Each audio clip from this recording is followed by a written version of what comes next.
नमस्कार दोस्तों, मैं फिर हाजिर हूँ आपके सामने ध्यान योग भाग 5। चलिए आगे बढ़ते हैं ध्यान योग भाग 5 की ओर। ध्यान की विधि के बारे में जानने की सामान्यता साधकों को बहुत रुचि होती है। ऐसा आसन बिछाओ, उस पर ऐसे बैठो, ये करने में उन्हें बड़ा आनंद आता है। तो जब असल में ध्यान करने की बारी आती है तब गाड़ी अटक जाती है। ध्यान एकांत स्थान में करना चाहिए। भगवान गीता में कहते हैं, योगी युतित सतत आत्मानम रहिस अस्तः, यानी एकांत में रहकर इसका सरल कारण यह है कि अभी तो वैसे ही हमारा ध्यान जगत की ओर लगा है, उसे चैतन्य दृष्टि की ओर मोड़ना है। भीड़ में जहां शोरगुल हो रहा है वहां पर ध्यान करने बैठेंगे तो मन और भी बाहर की ओर भागेगा। ऐसी जगह पर बैठकर कैसे कोई ध्यान कर पाएगा?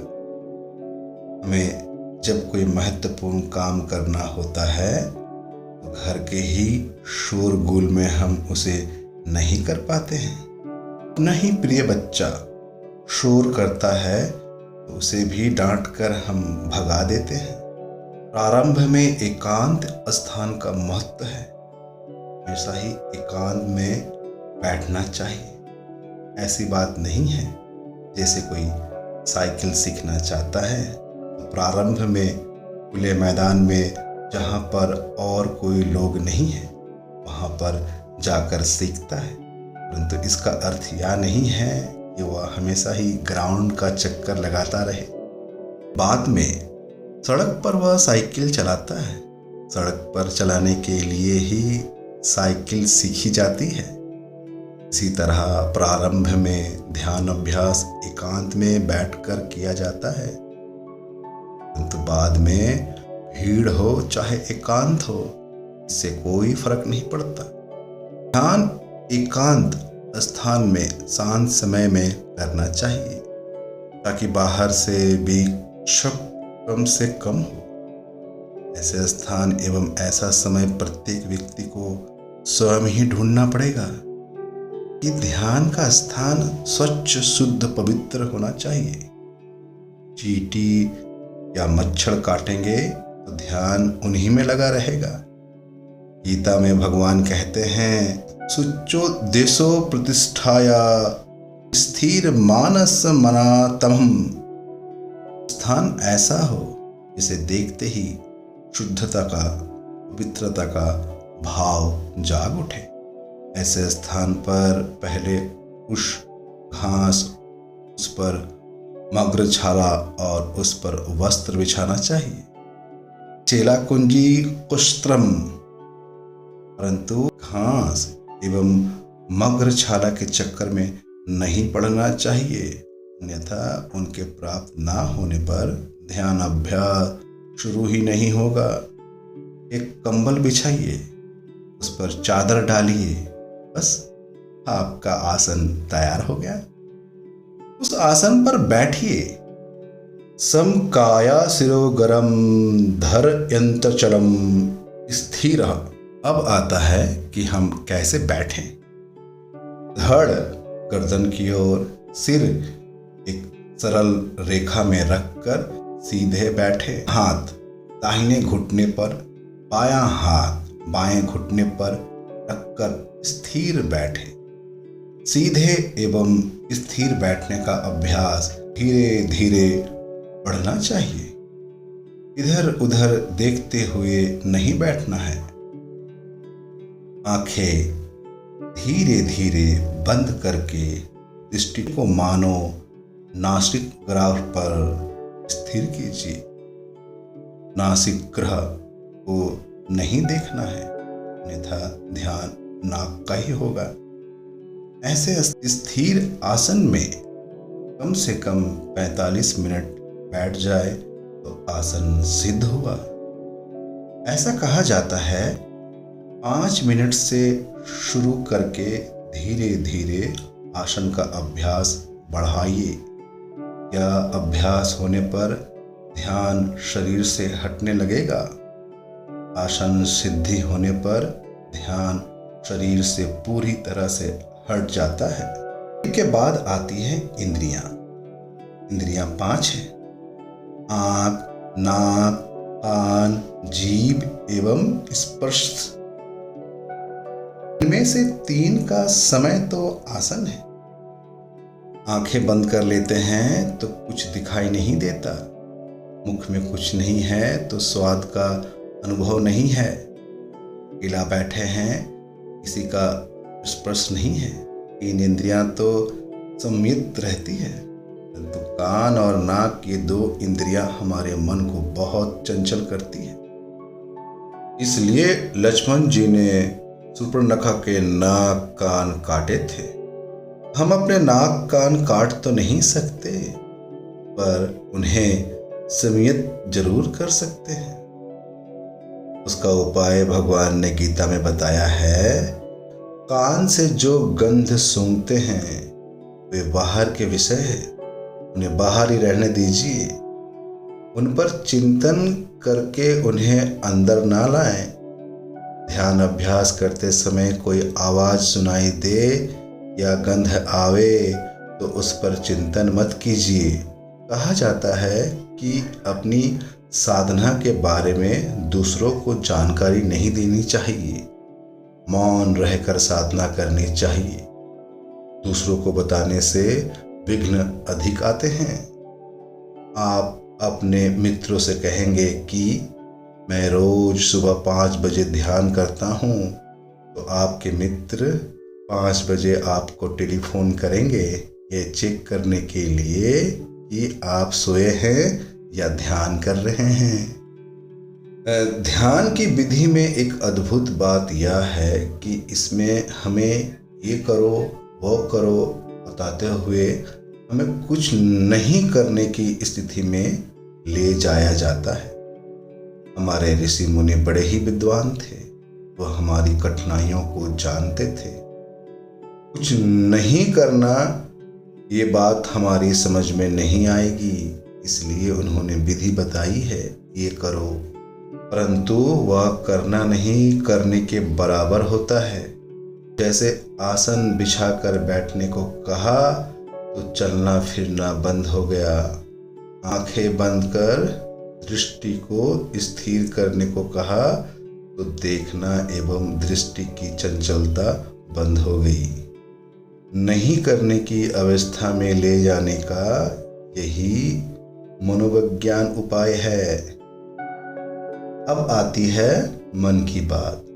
हमारा मन बड़ा चंचल है, जरा विचार करें हमारा मन कहाँ भागता है, कैसे भागता है, क्यों भागता है, तो पता चलेगा कि वह 2 प्रकार से भागता है।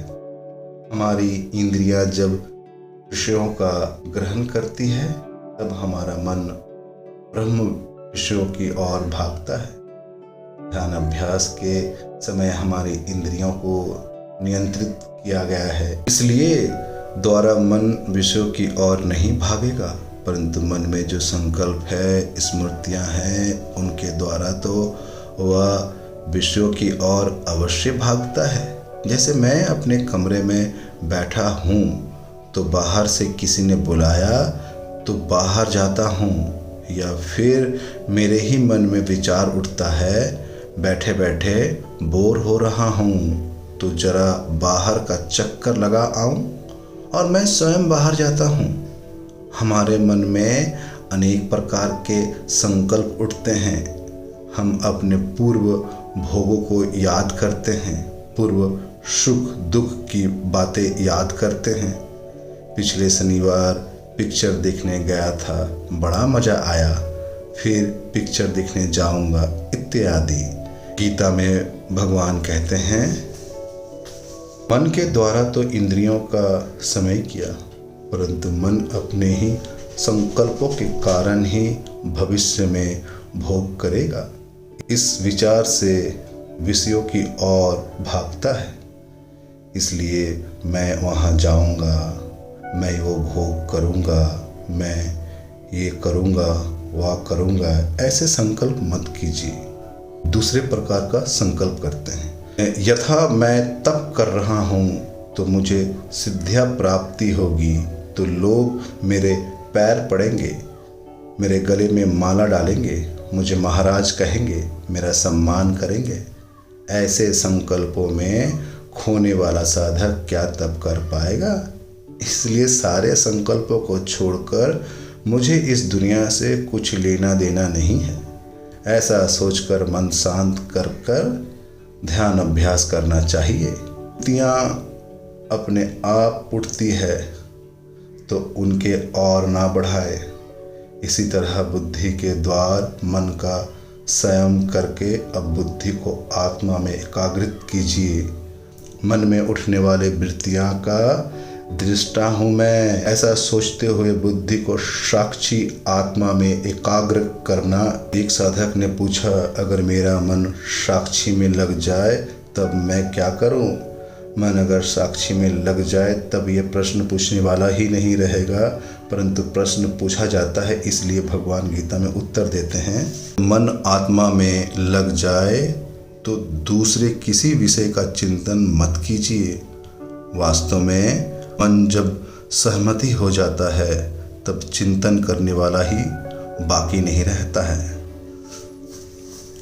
अगर कोई पूछे कि सोने के लिए मैं क्या करूं, तो उसे बताया जाएगा कि कमरे में जाओ, दरवाज़ा बंद करो, बिस्तर लगाओ, मच्छर हो तो मच्छरदानी लगाओ, गर्मी हो तो पंखा चालू करो और बिस्तर पर लेट जाओ, बाद नींद लग जाएगी। अगर वह पूछे कि नींद लगने के लिए बाद में मैं क्या करूं, तो उसे यही उत्तर दिया जाएगा कि नींद लग जाए तो सोते रहना। ये प्रश्न कोई जागृत अवस्था में पूछ सकता है, परंतु नींद लग जाने पर पूछने वाला ही बाकी नहीं रहता।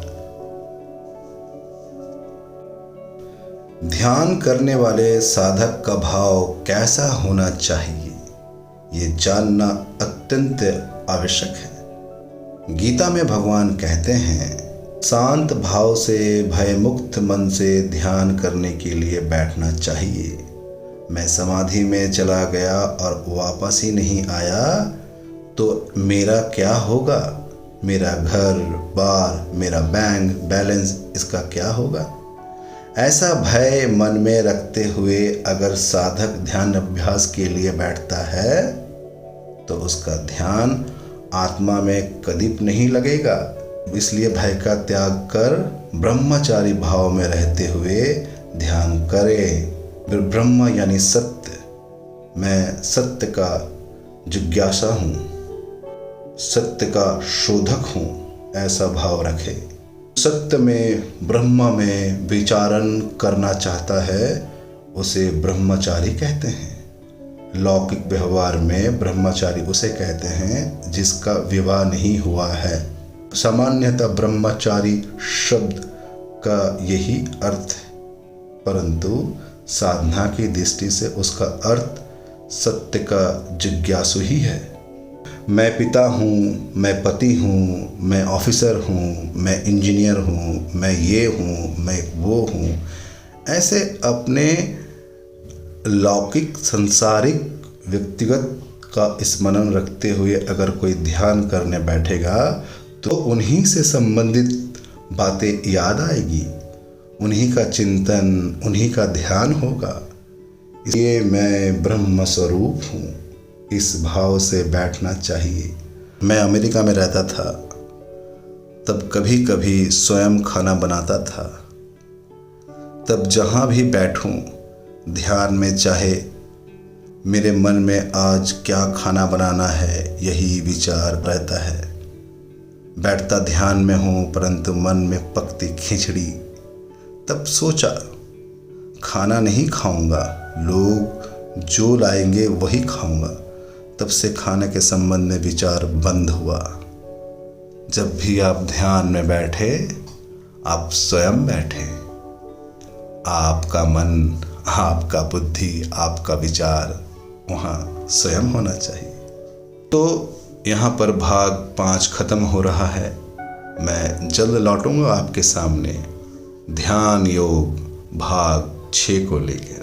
तब तक बने रहिए, जानते रहिए, सुनते रहिए। मैं कोई और नहीं, आप ही का दोस्त संजू के बैनर्जी। जल्द आ रहा हूँ